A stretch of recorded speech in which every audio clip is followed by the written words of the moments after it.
What's your brain? Let's take a peek. A little weird, a little chic. Not just thinking it's a show, predicting life as you go.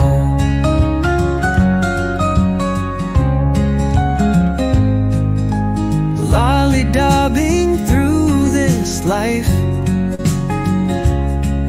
with Richard and Keri, brains in flight. It builds your world, it makes things new. Turns out you shape meaning too.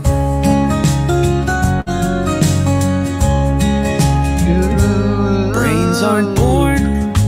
You know I can hear you singing, right? React. Yep, I could hear you singing the other week when I was here too. That's a fact. Busted. No I like our little theme song. No set fate, just wiring up what seems great.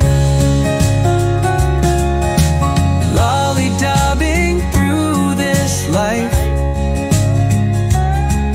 with Keri and Richard, thoughts ignite, laughs and wonder,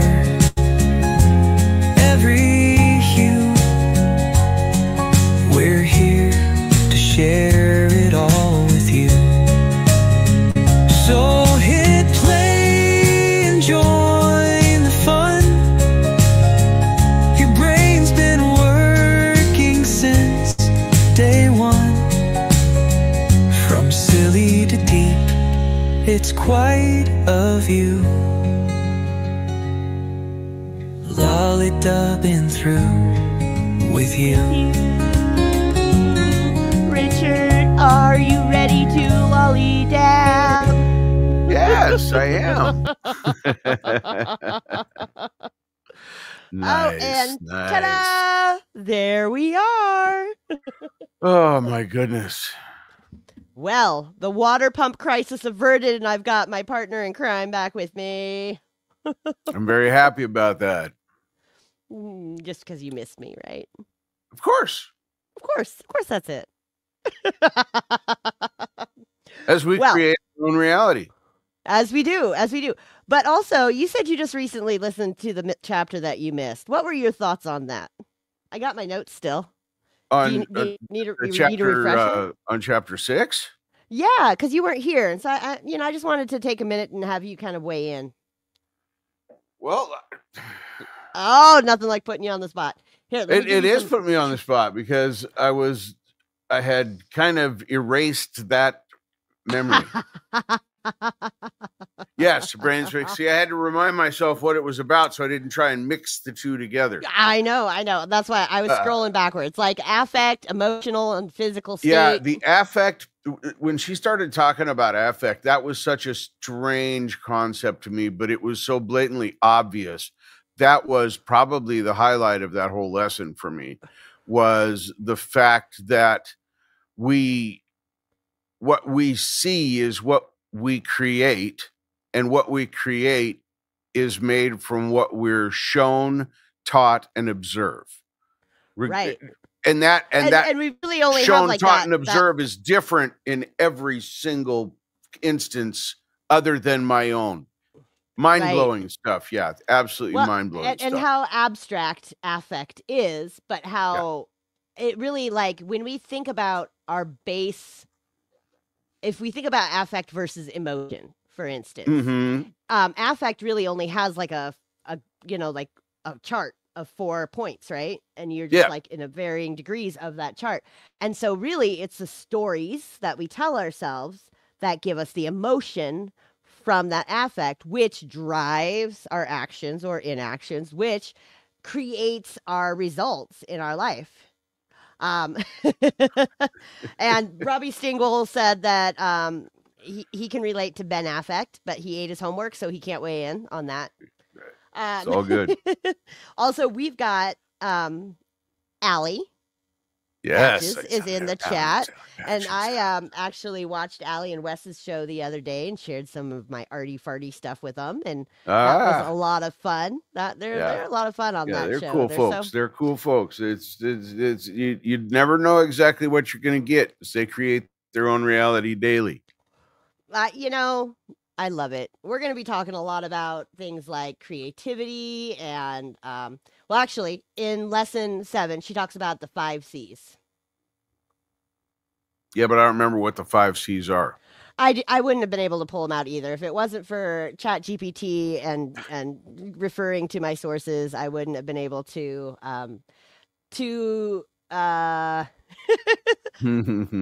recall these things accurately. But she has 5 Wes, C's. welcome. Oh, we have rich new design. We have somebody in the chat. I don't know who Wes is. Do I know who Wes is? Oh, you should know who Wes is. Wes and Allie.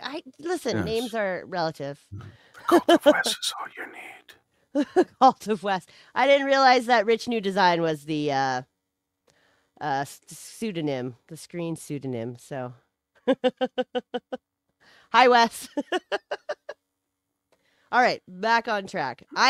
Listen, this is my 3rd Red Bull today, so we are going to be powering through a lot. I haven't even had a cup of coffee today, so try to keep up, sir. Try to keep up. Back to our constructed reality. The 5 C's that were talked about in this last chapter were concepts, control, construction, culture, and communication. Nope, that's not right. That's not right. That was a test. Compression. Yes, creativity. I even told ChatGPT. I just scrolled back too far. I was like, "That's not right, ChatGPT." So then it gave me the correct ones. Okay, so creativity, communication, copying, cooperation, and compression. Those are the 5 C's she talks about. There you are. All right, one more time for those of you in the back. Creativity, communication, copying, cooperation, and compression. These are the 5 C's of how we create our own reality. And I'm absolutely astonished that I caught that compression wasn't in there. That's what keyed me off too. I was like, wait a second, because we're going to go deeper into compression, because compression is kind of a big deal. Yeah. It's kind of a big deal. So, but we're going to start at the top with creativity. And this is so the 5 C's are...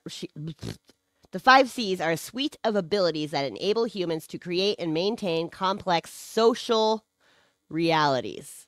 So social versus physical reality. If you are with somebody and you drive your car into a brick wall, the brick wall is absolutely there. It would be the social reality that decides whether or not you did that on purpose or whether it was a terrible accident, right? Mm-hmm. Yep. Okay. That's a pretty dark... pretty dark example, but that's where I went. A lot of true crime in my head lately. Carrie's in a dark place. It's okay. She'll recover. I'm in a brightly dark place. So creativity is a capacity to imagine and invent concepts beyond immediate physical experiences. So imagination is key to creating your own reality, right? Mm-hmm. And it takes us to this place that is beyond our physical experiences. So, things that we can touch, they're there, but they were created by humans or by nature or whatever. A lot of things that surround us now are more human created than nature created. But I do have my rocks. I have my rocks sitting right here.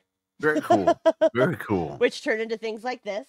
So, we can work with nature on that creation sort of process. Yes. So things are created by humans. And then we take these imaginations and these concepts and we share our ideas, emotions and things through language and symbolic type systems.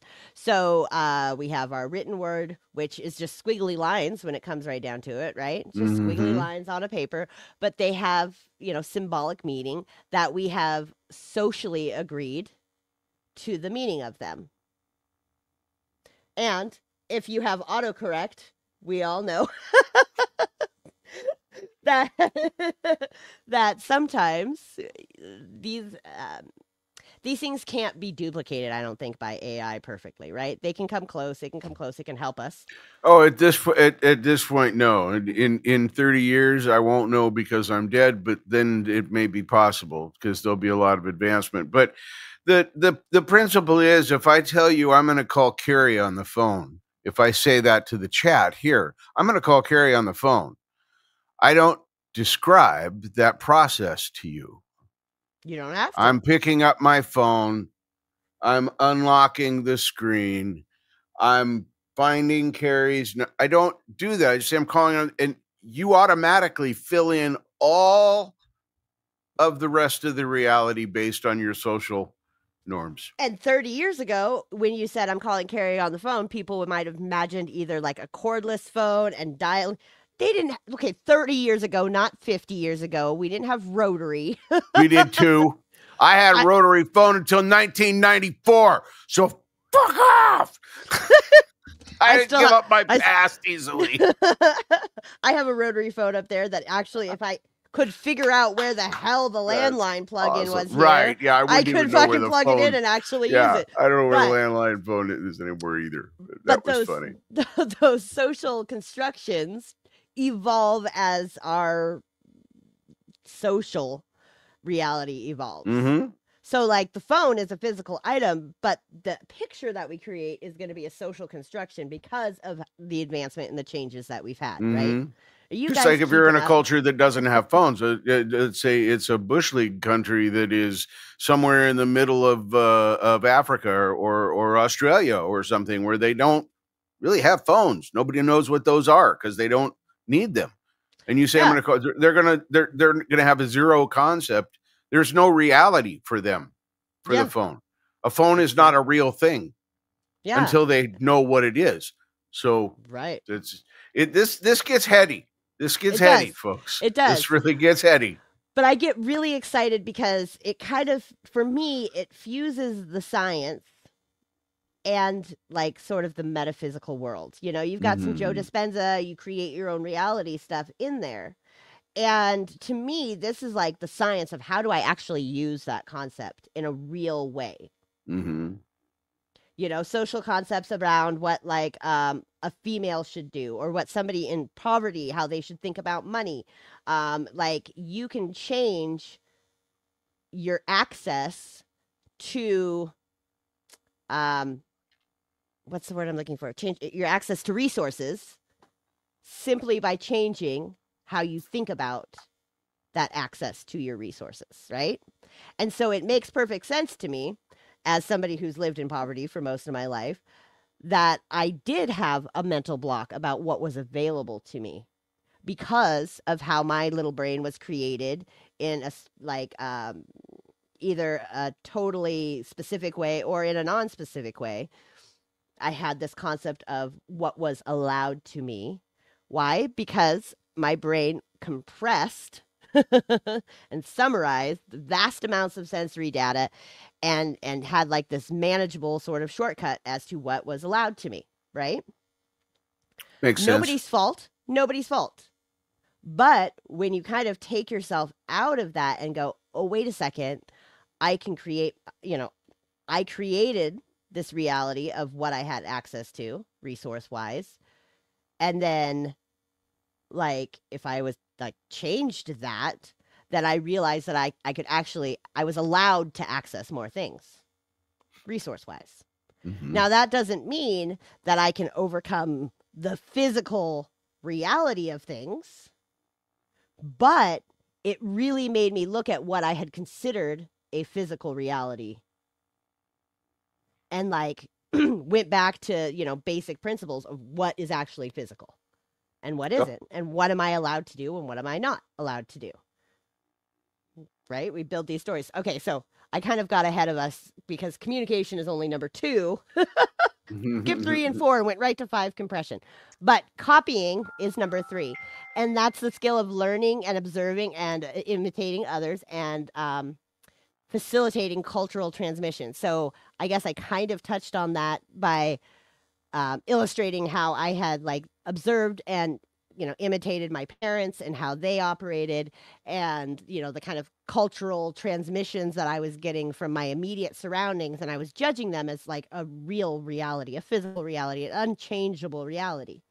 And then by like shifting my scope of cultural transmissions to places that I would have never considered, I learned what I didn't know, and learned other ways of being and other ways of thinking about things. Right. And that totally changed how I cooperated with other people in order to kind of build a new sort of social construct for myself and opened myself up to different things. That's number 4, cooperation, right? Working collectively towards common goals, which is essential for building society. So it's kind of like my inner life. But when it comes to cooperation, that's things like, deciding that countries exist. Yeah. Right. In the 1700s, all of a sudden, 13 British colonies became the United States. Right. Not really all of a sudden, but I guess in the scope of the Earth, that's a very short period of time. Yes. I like rocks. Rocks take a gazillion years to build. In comparison to a rock forming, the United States formed relatively quickly. All right. So what are your thoughts? How do those 5 C's kind of relate to you? Enough about me. How do they relate to me? Well, I have completely redefined my reality in the last 3 years. So I've gone from being dependent on others in having structure and things for me to live in, and a concept of what I could and couldn't do, what I was able to and unable to do. And that's all completely different now. None of those perceived realities were true.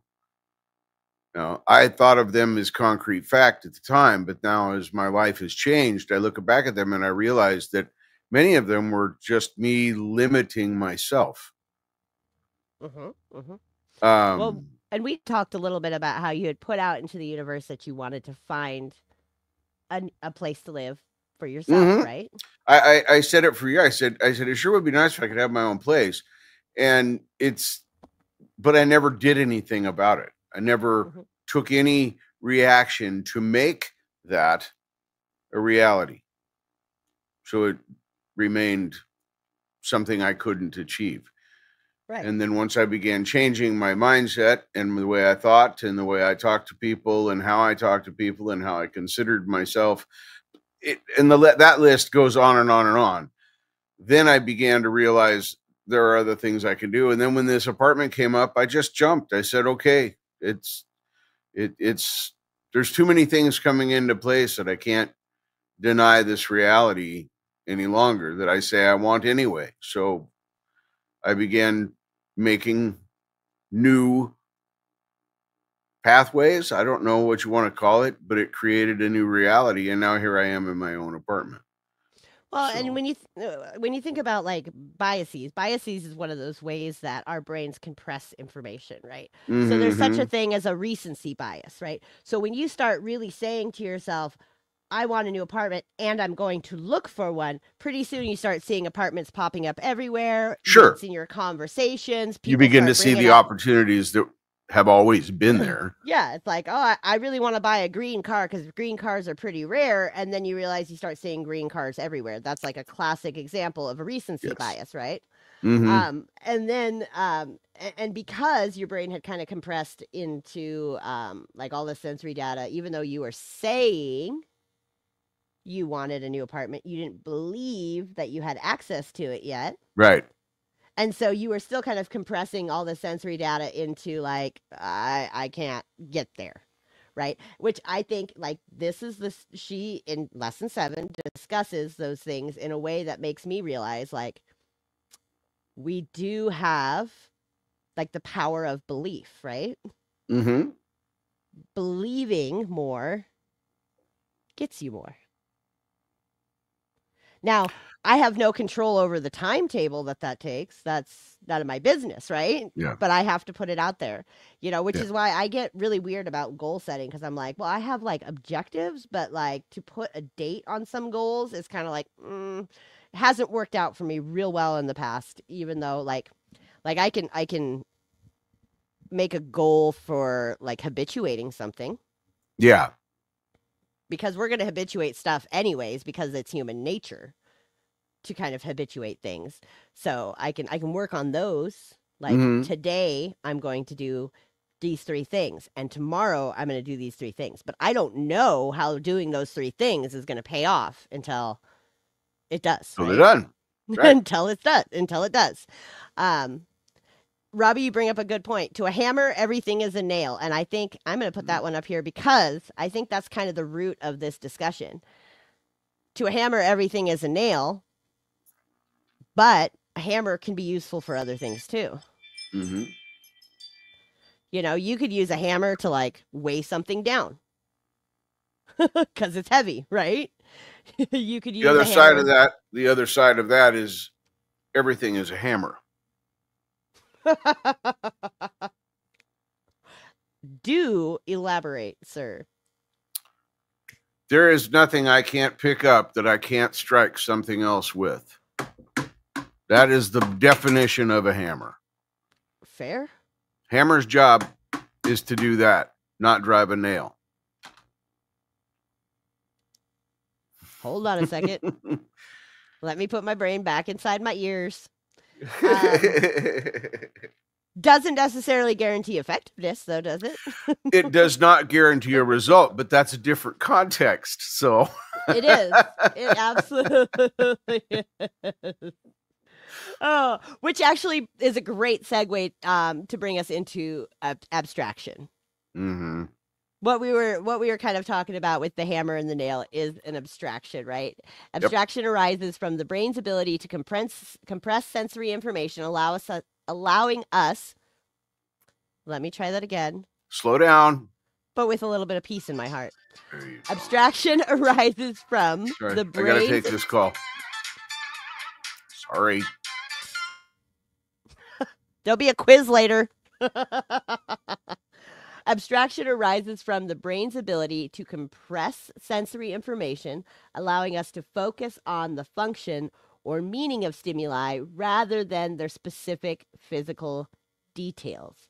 This process enables flexible thinking and creativity, like Falco just demonstrated for us, that a hammer, the job is to strike things, and so technically... So technically, anything could be a hammer, and anything could be a nail, right? By the way, hi, Chad. Hi, Silver Girl. I am on Red Bull number 3, so if you need me to speak slower, just let me know. But I get real excited about this stuff, and I got a lot of taurine charging through my bloodstream. So the example that I have here is recognizing that a chair and a stool both serve a function of seating despite their physical differences, and that is a result of abstraction. Speak faster.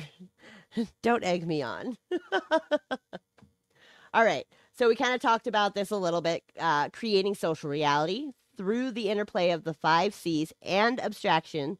Humans can construct complex social realities. These are systems and concepts that, while not physically tangible, have real effects on our lives because of collective belief and agreement.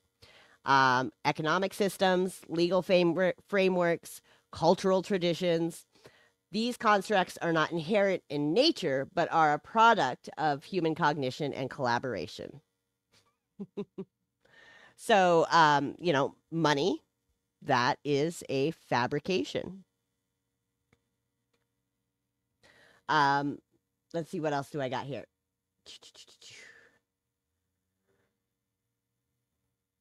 So we talked about creating social reality. And the thing is like social reality is such a vast and impactful reality that we truly begin to believe that it is a physical reality. And in a lot of ways, we have to operate within it in order to be able to climb a social ladder, right?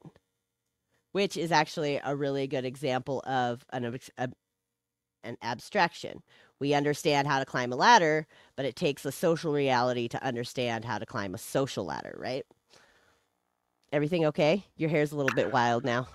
No, that's because I had to take my earphone out to talk on the phone and then put my earphone back in when it came in here. But anyway, no, everything's not okay. A car overheated again, so now we're not sure what's going on. She's going to try and put some water in it and continue on. But I may need to go do another rescue. Hopefully, we'll get through the rest of the show before that happens. She's got to let it cool down, and the water pump continues. Yeah, it just goes. The car has 230,000 miles on it, and I've told her, I said, we really got to look at this. Car is really at the end of its life. Yes, that is a physical reality that she is dealing with for sure. Hi, Jimmy. Yep. Jimmy C. Chat brings up a really good point. We can talk about this. Boredom is a fabrication. Let's discuss how boredom is a fabrication. Well, it's perceived. Right. It's also self-imposed. Right. I'm bored. Right. I'm bored. There's nothing to do today. Maybe there is if I got up and went for a walk around the block. There's action would make a difference in the boredom category. Rarely is there a legitimate thing or base that you are in that you can do nothing in. Right. I have found that when I'm having the thought I'm bored, it's usually a lie that I tell myself when I'm overwhelmed. That's a good thought. I like that. Right? Because like I'm bored is more like a freeze response. Hi, Al Bundy. Hi, Al Bundy. Good. Glad you caught another show. Yeah, good to have you here. Yeah, because it's like I have so much to do, I don't know where to start, and so like I freeze. Mm-hmm. And it's fear, really. It's I don't like my know. kitchen after I get done cooking and eating. Right. You're like, oh, I'm full and I'm so bored. I don't want to start. Yeah. I could clean my kitchen. It's real. Yeah. Yeah. It's a thing. Let's see here. What else have we got? So by using like these 5 C's, we can kind of break our social reality, right? Doesn't mean the people around us will love it. Right. But we can break it. It's within our power because we can imagine beyond the immediate. We could invent all new concepts, metaphors, and rituals, even entire systems, flat earthers. Mm-hmm. Well, and it ties back to previous lesson with there being more than one kind of mind, because as she talks about in that, with people on the autistic spectrum that are on the higher end of it, they don't care what people think, so they say things that we, normal society is what I mean by that, would not necessarily say. A majority agreed upon society. Let's not call ourselves normal. Just because we're in the majority does not mean we're normal. I put up the quote fingers. The quote fingers. One of these days, we're going to have an audio-only version of this. And so I'm glad that you stated that you put up those quote fingers. That makes a real difference. Yes. Speaking of quote fingers, we use language, gestures, memes, symbols, like quote fingers. Indeed. The fact of the matter is, without some agreed upon groups of people in a society, it can't really be sustained. We have to share things, which is why we tend to gravitate towards either consciously or unconsciously like-minded people.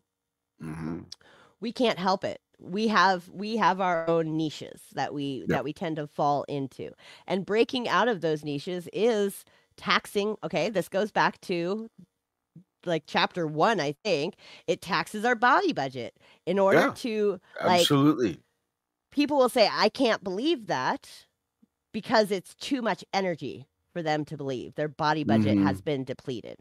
What is the example in the book? You would put yourself in a completely foreign culture where you literally know absolutely nothing. You don't know languages, you don't know customs, you don't know. You just plop. Here you are.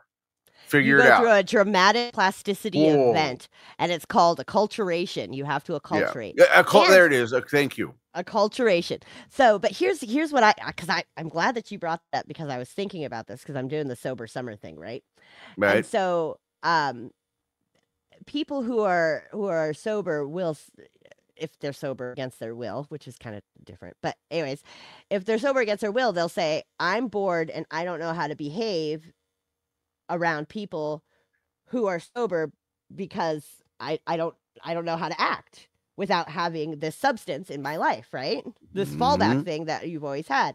So you have to dramatically acculturate to what it's like to be sober, and the goal from that would be amalgamation. How do you join like the larger social norm as a sober person when you're at some of these events being sober, right? Right.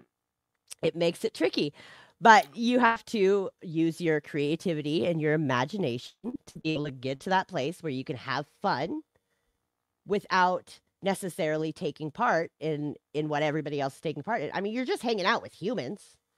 Right. What you put in your mouth doesn't really matter. Nope. You can still find ways to connect with people. It might be uncomfortable for a while. But why is that uncomfortable? Because you're going through a dramatic plasticity event. You have to acculturate yourself to a new way of being. Yeah. That being said, just about every species has some way to disrupt their sober way of being and thinking and have a mind-altering experience or substance to solve problems. Dolphins eat blowfish. Goats eat something. Dogs eat bees. There's like a whole thing. And the next book that we're going into kind of talks about that. Yeah, neat. On how, or maybe, I don't remember if he talks about it in that book, but Stephen Kotler talks about it in one of his writings or interviews or something, how we all kind of have, like, we're finding out more and more that every species has this way of disrupting normal thought patterns in order to solve novel problems. There's a large portion of our society that believes that is the way to enlightenment and knowledge. Tortoises and snakes love peyote. Yes, that is the thing. That is the thing. And yeah, Jack, welcome, my brother. Yeah, it's kind of crazy. You get into this stuff. There's so many directions that it can make your mind go in ramifications and how we feel and think about things and how we go about doing things and how even today, or I continually recreate my reality and change it every day to fit, because with that phone call, my reality for today just changed. Yeah, it does. Now I have to adjust for that and make that part of my new reality. I could just ignore that phone call and pretend it didn't happen. What'll happen will happen regardless of my action. Yeah. But I choose to make it part of my reality, and then I have to integrate it into my reality. And that's the point I'm making. And this gets deep. If you can follow this down rabbit trails. This is I just listened to this chapter before because I was a chapter behind before today's show. And that's the third time I've listened to that chapter. Honestly, it's one of those things where you kind of like, depending on what's going on in your external world and your circumstances, you kind of hear different highlights to it. Yeah. I really, I need to go back and listen to it again because I really want to understand like this neural compression bit a little bit better. Because like we take in sensory, right? We have like these neurons and they compress and they compress and they Right. compress. I remember that you got the big neuron that does all the main stuff, and then the little neurons that feed the things to the big neuron, and then the big neuron makes the decision. Or right, but it's so compressed by the time it gets there. Yeah. It's kind of like that we're only using 10% of our brain concept. It's like, well, no, we're really only using 10% of our known, like of our sensory, right, like input. It's not that we're using only 10% of our brain, and it's required of us to compress all that sensory information to be able to function. Could you imagine if we were, and actually, I mean, I like when I think about like my daughter right now with her health things, like she can be hypersensitive to like feeling clothes on her body or certain hairs on her head that are like in the wrong place, and we're talking like 2 or 3 hairs. Yeah. And that is the sensory input that is not compressing the way that it should be, or the way that I have is nerves. most I have efficient. nerves on my legs that do similar things. Yeah, my legs can be on fire. Literally. Yeah. On fire, that's like and I wouldn't feel it. Fibromyalgia sort of thing. And then they can also be completely cold to the touch, yet I feel like there's burning happening. Yeah, it's hypersensitivity to certain does not. So yeah, I totally understand that. That is a very disconcerting situation to be in. And I think too that it's a reason why, as we get more and more sensory input in this world, it's really no surprise, though it is very unfortunate, that we have a problem with things like fentanyl, right? Which is one of those things that can really deaden all those sensory inputs. A little too much, maybe, but yes. Till the point of death, literal death, right? But we can actually control our brains with our minds to be able to ignore those sorts of things too. So like you don't necessarily need a substance to be able to harness your brain with your mind. And I think that that is one of the biggest things. Like if you walk away with nothing else from our discussion about this book, remember that our brain has a job. And that job is to compress information. That job is for survival. But our mind can always, with work, override that to make our life experience more satisfactory or useful to us without the use of external substances, without the use. Now, there's no shame. Right, but that's not an advocation or an admonishment for anyone that does. That it's just it's a thought experiment. Yeah, it's like I love thought experiments because you don't have to commit to them. You're just thinking about them, right? Absolutely. And so like any time where you feel like you have to have anything, like right now, like my addiction, if you will, is like having an earbud in and listening to a podcast while I do everything. When I take that earbud out, I literally feel like something is missing. I'm like, oh my God, I can't go to the grocery store without a story in my ear, or without a podcast in my ear, or without books like this in my ear, right? And even if I'm not actively listening, like it's become such a comfort to me that I feel more exposed without it. Like sometimes I won't have anything playing in it and I'll just have the earbud. You know, so we we attach to things, and it's our perception. I love this analogy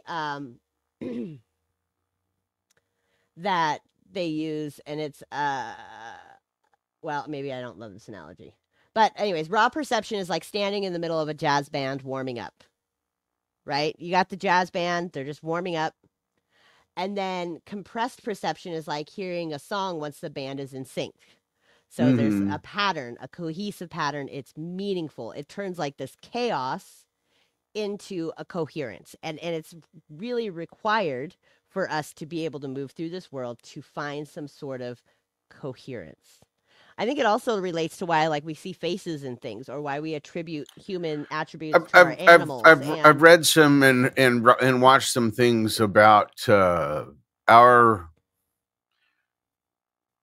something in our mind becomes pre-programmed during our lifetime to, anytime we look at anything odd, we try to find a face in it, because that is what we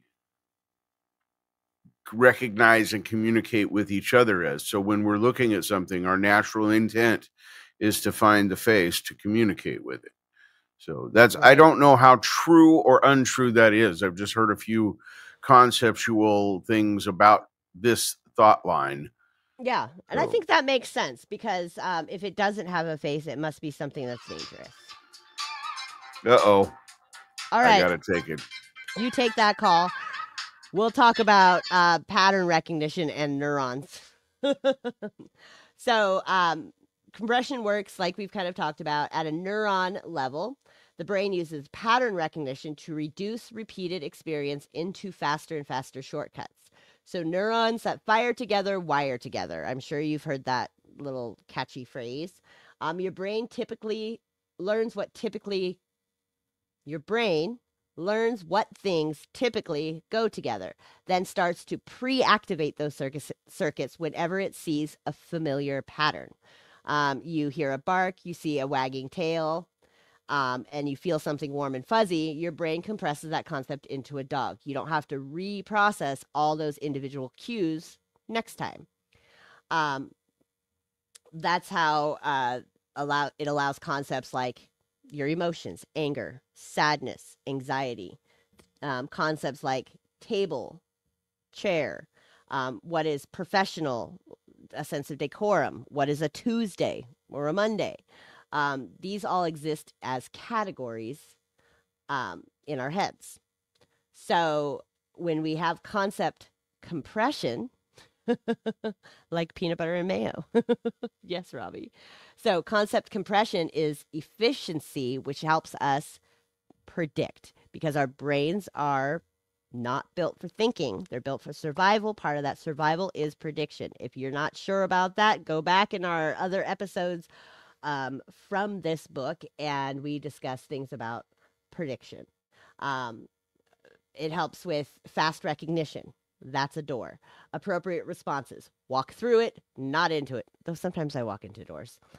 Emotional meaning. I don't like that door. It goes to my ex's house, or it goes to a dentist, or it goes to some things that we have like emotionally constructed in our minds. But that efficiency helps us maintain our body budget, which helps us use our energy, our literal calories, for other things. Once things are compressed, that's how our brain can guess what's coming before it happens. Compression enables abstraction. So abstraction is seeing patterns that go beyond the surface details. Because of compressions, we don't see like a specific red plastic chair. We see something to sit on. Or like abstract ideas like justice, love, leadership, which is why we all kind of have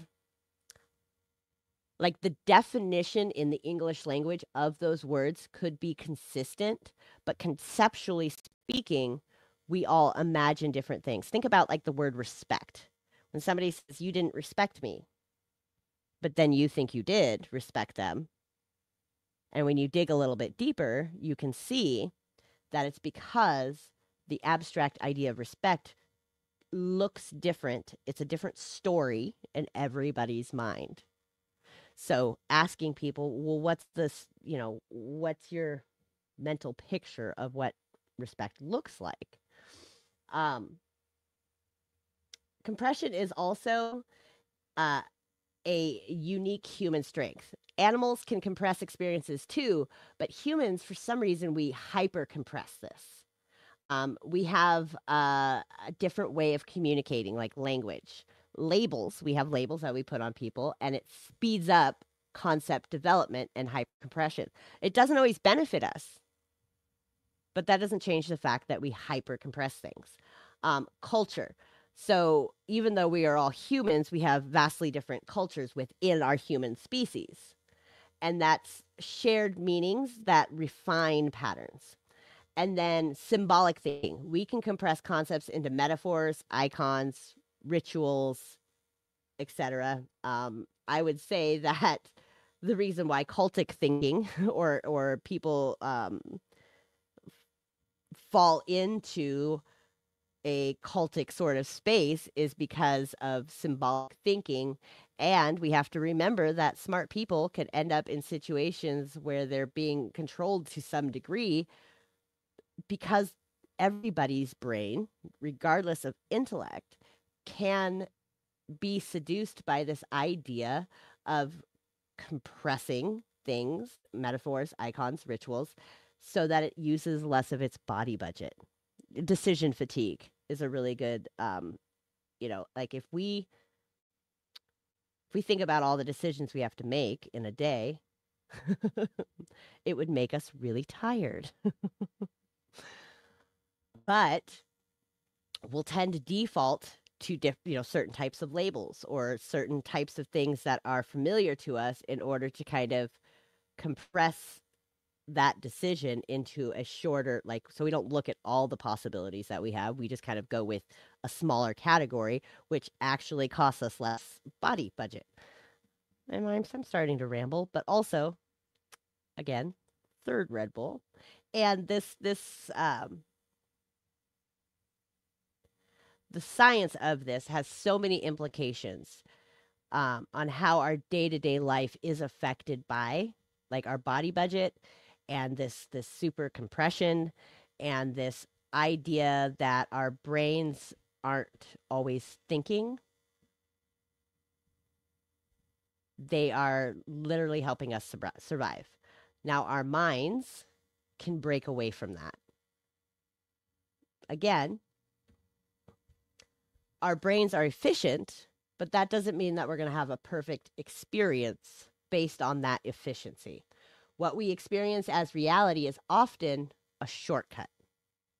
So our brains are efficient, but that efficiency does not equal sort of our perfect experience.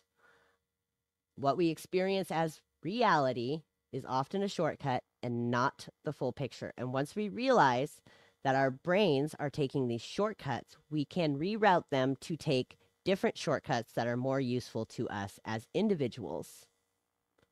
And then remember that other humans offering us shortcuts may not always be the shortcut for our own selves. You missed me talking about cults and all sorts of stuff, Richard. Yep. I have to go fix the car. A hose, it looks like a hose came off. Or burst. One of the two. So she's sending me a pin. Well, I bid you adieu. Adieu. My friend. Thank you, everybody in the chat. I'll be able to participate in this fully at some point again in my life. Well, good news. Next week, we're going to take a break so that everybody can digest the information from this 7.5 lessons about their brain. Hopefully, go and find Lisa Feldman Barrett on YouTube. Go look at her website. I encourage you to get the book, either as an audio or... Oh, this is funny. Did you see this?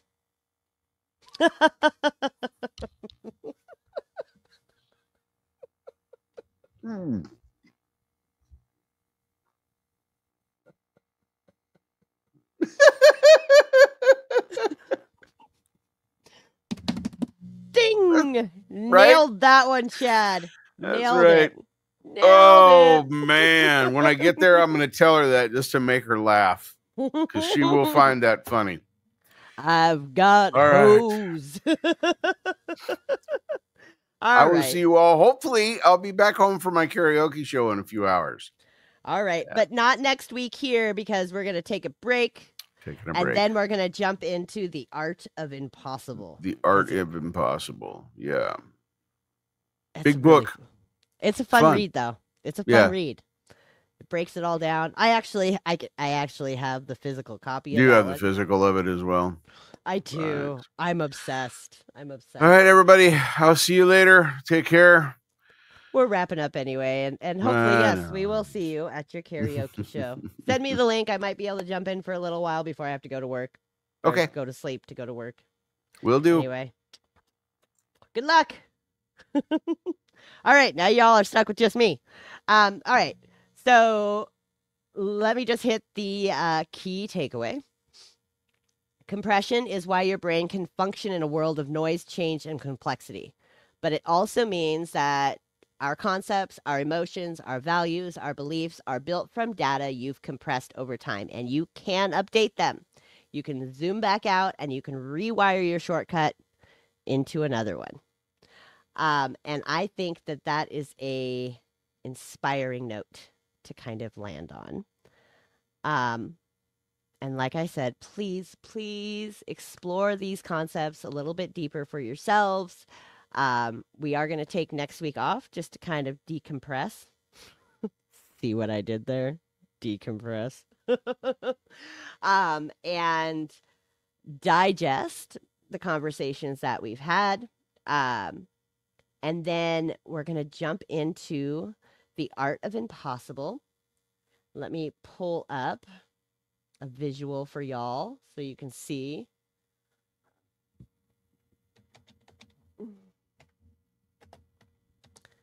What book we're diving into next. It's a book by Stephen Kotler.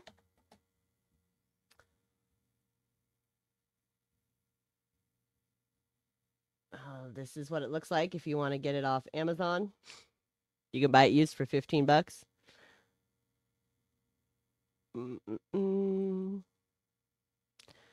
Stuck with Keri. Not stuck. You have the privilege.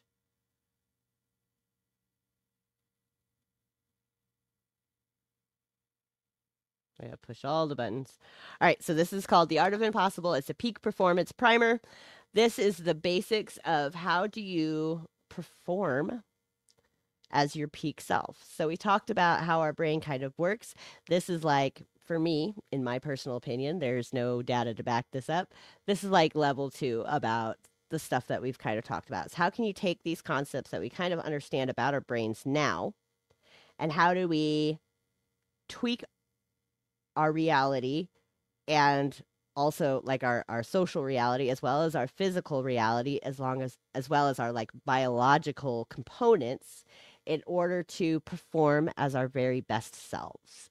And I love it because even though it could be considered in like the self-help sort of category, it's so much further beyond that. And Stephen Kotler goes very far into flow performance and flow state. He learned from the OG on flow state, who is Mihai Csikszentmihalyi, which is a really long name, but I'll see if I can't pull up the spelling so you guys can see it.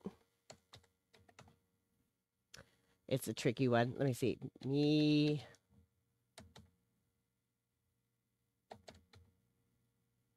Nope, not getting it there either. I might have to like, hold on a sec. Let me.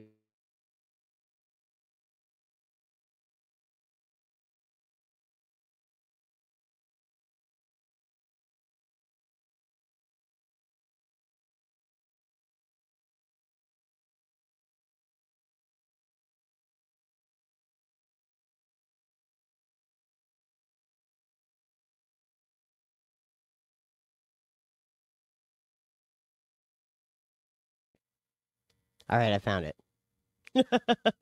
So Mihai Csikszentmihalyi is a Hungarian philosopher, but also he was named for recognizing and he recognized and named the psychological concept of flow, which is a highly focused mental state conducive to productivity, but there's also a lot of science behind its healing properties.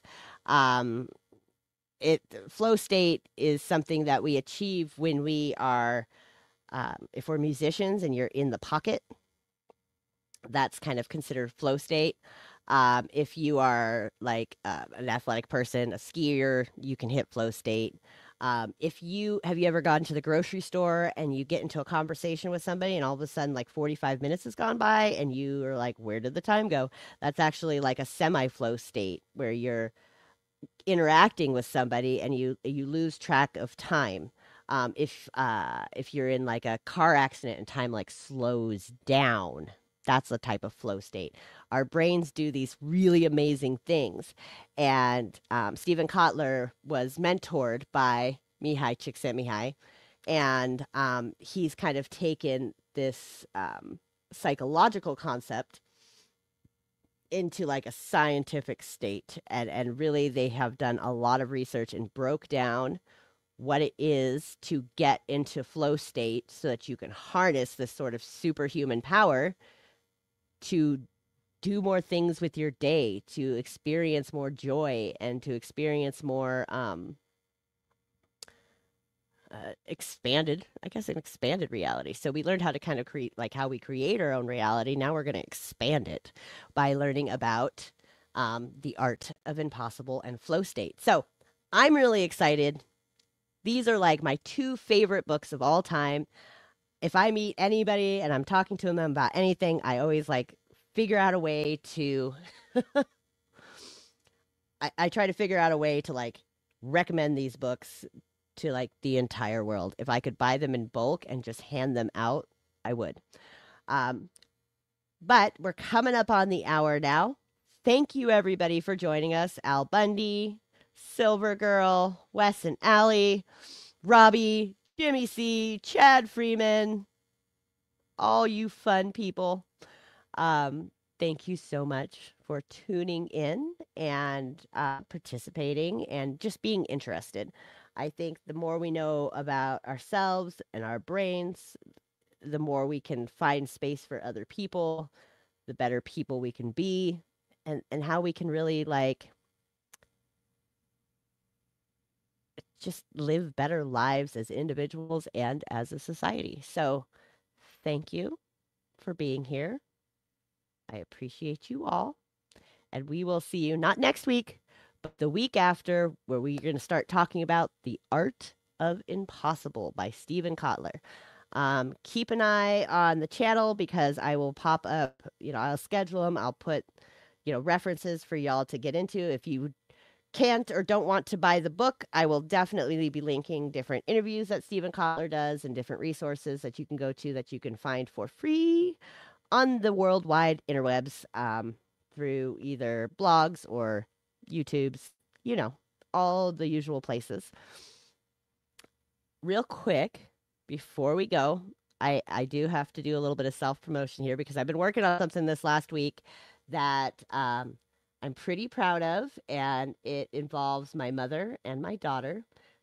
And so I just want to share this with you guys. Oh, that's the wrong button. Find the right buttons, Keri.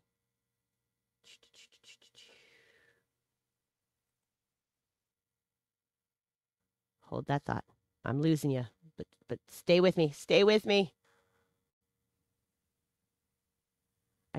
I hardly ever have this many tabs open, and I just happen to have a lot of tabs open right now, and I don't usually.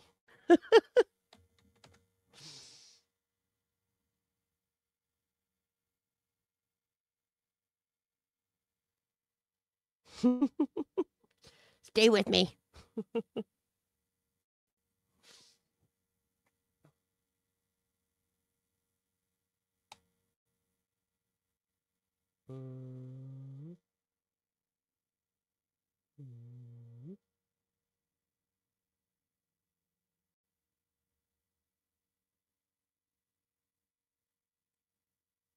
Here we go. All right. Thank you for staying with me.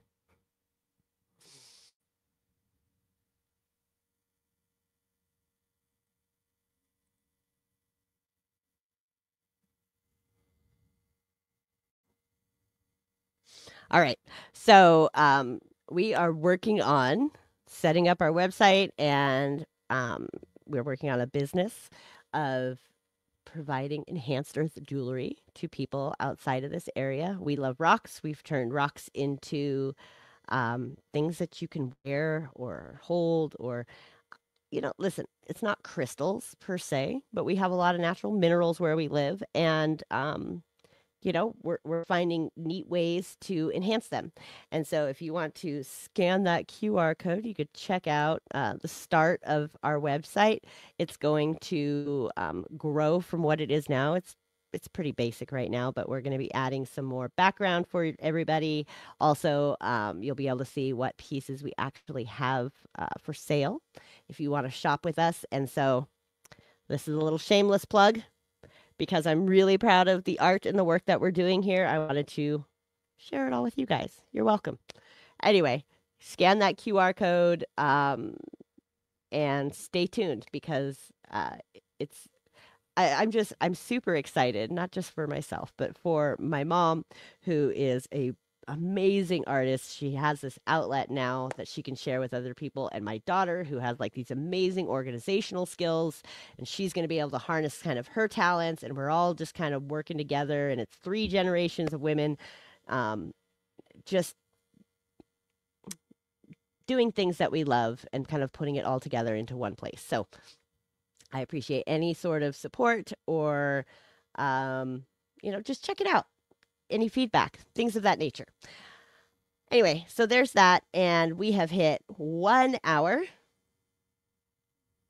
Thank you all again. Let me pull up our little outro here. And I will see you guys not next week, but the week after. And clicking buttons, adding to stage. The night says hello with the soft glow. We took a ride on this talk show. Stories shared and secrets low. Time to linger, but we gotta go. Voices faded with the moon's call. Laughter echoed down the hall. Thoughts that flew like paper dolls. Wrap it up and let it fall. Turn the volume down low, my friends. This chatter's come to an end. Till we gather again and again. Let these moments extend.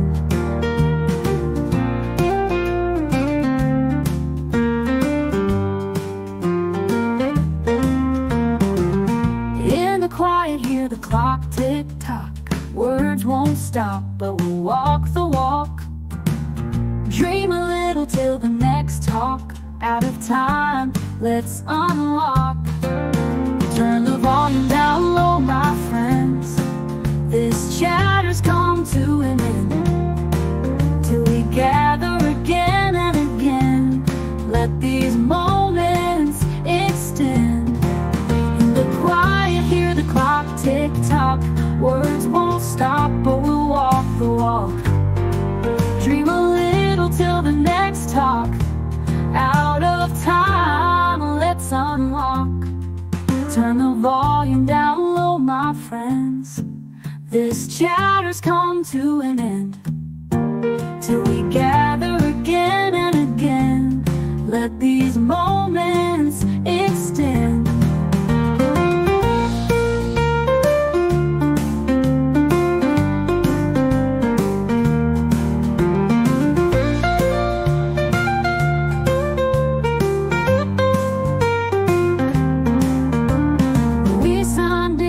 With open minds, now we drift on the book of fine. Page by page until we bind. Sweet goodbyes, let's unwind.